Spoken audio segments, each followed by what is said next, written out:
आप सही तरीके से सोना सीख जाओ, सिर दर्द नहीं होगा आपका। भक्ति भजन व प्रवचन के अद्भुत ज्ञान की बातें सुनने के लिए सब्सक्राइब करें सोनू महाराज जी के यूट्यूब चैनल को, और सबसे पहले वीडियो देखने के लिए बेल आइकन पर क्लिक करना ना भूलें। नंबर, कई लोग बोलते हैं मुझे सिर दर्द बहुत होता है। आपको पता है सिर दर्द क्यों होता है? कभी देखा सिर दर्द क्यों होता है? कारण क्या है? क्योंकि हमारा सोने का तरीका सही नहीं है। आप सही तरीके से सोना सीख जाओ, सिर दर्द नहीं होगा आपका। आप सोते कैसे हो? कई लोगों को हार्ट अटैक आता है, सिर की कमजोरी होती है। ये सब हमारे किसकी मेहरबानी पता है? आपको कल्पना नहीं आएगी। ये सब तकिया देवता की मेहरबानी है। ये जो तकिया लगाता है ना, वो टाइम टू टाइम बीमार पड़ते हैं। अब इसका कारण बता लेता हूं। जैसे पलंग बनाई है तो नियम क्या कहता है कि भाई पैरों की तरफ से ऊपर होना चाहिए। आपको कभी लाइफ में हार्ट अटैक नहीं होगा। खून की कमी, जब सिर में कमी आती है ना, तो आपका सिर दर्द होगा, चक्कर आएगा, वो होगा। अब मातो तरा के इया पग राके इया पचके मार पगा में सूजन आएगी, आनी मापड़ो खून तो आकी रात नीचो ही हल्यो। समझ में आ रहा है कि नहीं आ रहा है? दिमाग में तो पहुंचा नहीं। कई लोग मुझे बोलते उठते ही हमको चक्कर आता है। अब चक्कर तो आया नहीं, आखिर रात टेढ़ो पड़ियो यूं। पैर तो नीचे थे तेरे, सिर ऊपर था, खून तो है नहीं। खून नहीं है तो चक्कर आना ही, सप्लाई नहीं हो रही है। जबकि अगर किसी को कितनी भी तकलीफ है, हार्ट अटैक की कोई शिकायत है या सिर दर्द की कोई शिकायत है, आप कुछ मत करो, पैरों की तरफ 2 ईंट डाल दो पलंग पे, देखो फिर आप देखना अच्छा फीलिंग करोगे, अच्छी एकदम मेमोरीज होगी आपकी, माइंडली शक्ति बढ़ जाएगी। पर नहीं, हम उल्टा काम करते हैं कुल मिला के। वो कहते कि नहीं भलोरियो जो तकियो दियो अपने। सच में अगर तकिए की जरूरत होती नहीं तो भगवान हमारी गर्दन को सीधी बनाते, बीच में जगह खाली नहीं छोड़ते। इतना तो दिमाग लगाओ, ये बैक साइड में जगह खाली क्यों है? नहीं तो सपाट बना लेते एकदम पाटिया।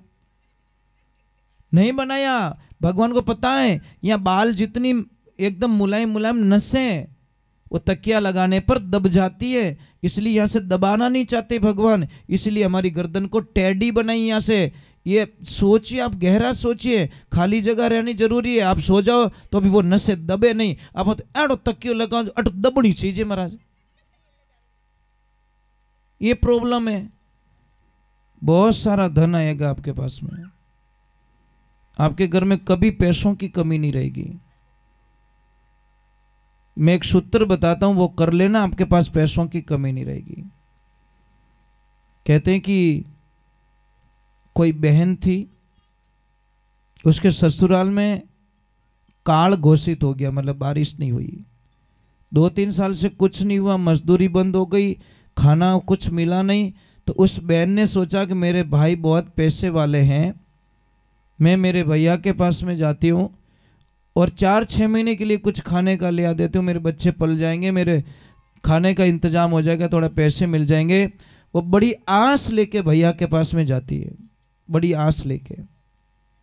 पर जैसे भैया को पता चलता है कि मेरी बहन आ रही है, ऊपर छत पे खड़ा था, उसने अपनी पत्नी को बोल दिया कि लक्ष्मी मेरी बहन आ रही है और मुझे पता है मेरी बहन दुखी है, उसके गांव में बड़ा दुख हो गया, कुछ भी नहीं है, पानी भी कुआं में पानी सूख चुका है, खाने के लिए कुछ भी नहीं है। वो बहन मेरे से कुछ हेल्प मांगेगी और मेरा नाम लेवे, तेरे को पूछे तो बता देना तेरा भैया बाहर गया है और मैं ऊपर के कमरे में सो जाता हूँ।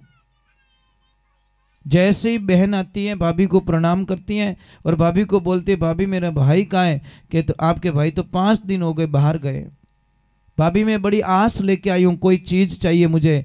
तो भाभी ने बड़ा उत्तर दे दिया कि मैं तुम्हारे भाई के पूछे बिना मैं किसी को सुई भी नहीं दे सकती।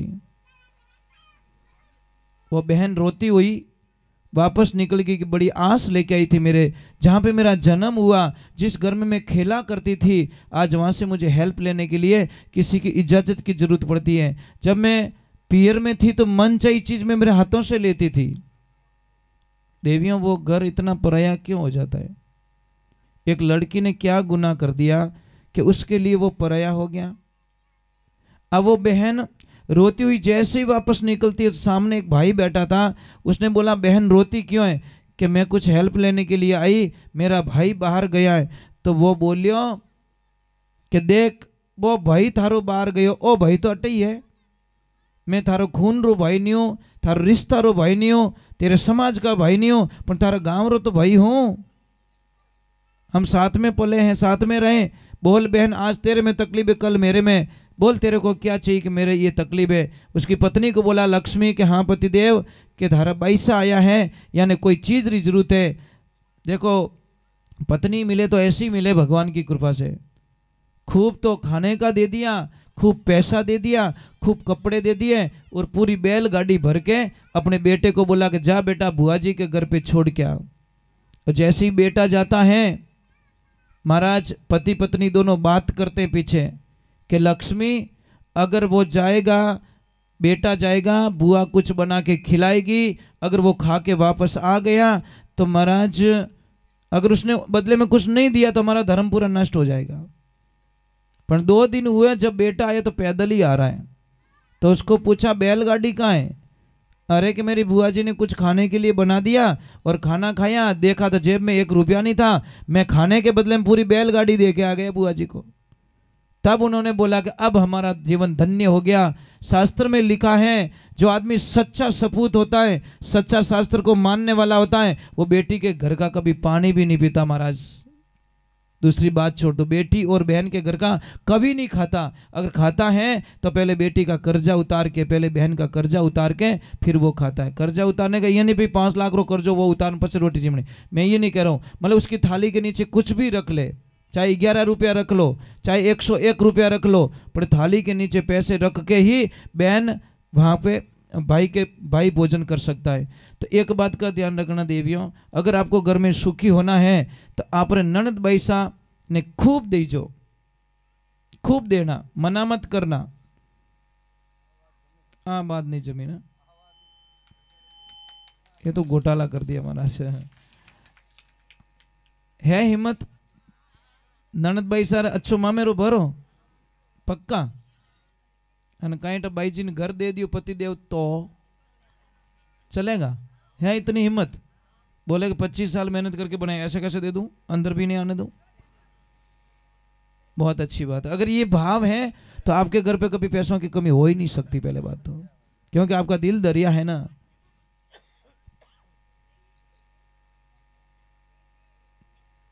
आप इनके ननद हो क्या? हाँ शर्त अभी पक्को करे रही है, ये देखो कांटेक्ट हो गया इनका कि देखो मौका मत नटजो मती, व्यवहारिक बात है भाई, ये तो समझो तो कर लियो आपस में कि देखो सुन जो ध्यान 2 बार पाछो याद दिलायो कि ध्यान सुन जो के नहीं भाई। देखो एक बहन कहाँ जाती, भाई के पास आस रहती है, कहाँ जाएगी वो? पियर में तो जाएगी, कहाँ जाएगी वो? अरे वहीं से अगर वो रोती हुई निकल रही तो कुछ नहीं बचा महाराज, हमारे पास कुछ भी नहीं है। थोड़ा जय जोर से बोलिए, बोलिए श्री भगवान की।